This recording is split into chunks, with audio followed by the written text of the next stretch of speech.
Hi, this is Dr. Pachinik, and I'd like to end the year with a Happy New Year and a good coming year. But the problem really is that a few people have reemerged again and to insult Trump. One of course, the most important one is the reject psychiatrist from Yale, Bandy Lee, who claims that he's a narcissist, self-destructive, and blah, blah, blah. She should have had her license taken away. The APA should convict her of, really it's a felony what she's doing because she's never met the president, doesn't know anything about the president. So Yale becomes paramount in supporting all of these deprecating comments about Trump. Let me talk about somebody who we don't know about. His name is Senator Chris Coons from Delaware. He's a Democrat and he sits on the Ethics Committee. And guess what he said, along with James Langford, who said that Trump really wasn't the kind of person his children would follow or that children in general should admire. Both these gentlemen attend the Wednesday morning Christian prayer sessions. I don't have a problem with Christianity, and I particularly don't have a problem with Baptists because I happen to like them. I'm an admirer of Adrian Rogers, who was one of the great leaders of the Baptist Church. But I am disgusted with the self-aggrandizing hypocrisy of Coons and Langford. And let me explain what. Coon is a Democrat who was appointed by Biden and a senator from Delaware. And he represents none other than the most lethal, deadly, disgusting, corrupt company in the United States, and that's DuPont. DuPont has created more deaths, more illnesses than any other chemical company in the world. Right now, they paid over $680 million to West Virginia for having poisoned their water, $13 million to other states for having poisoned our water.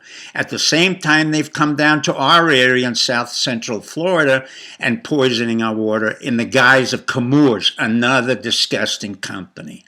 But let's talk about Jack Langford, Jack Langford, who claims that he's nothing but a holy man and a self-righteous Baptist, and he prays for the spirits of other people. But at the same time, he said, Trump is not the kind of president that we should have.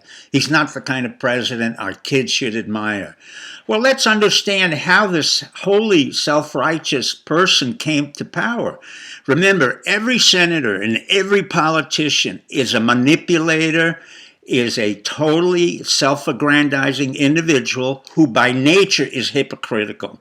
They say they are there to serve us, but in fact they come to Congress and to the Senate to serve themselves because the underlying dynamic is very simple. I'm important. I can do this for you. I can do that for you.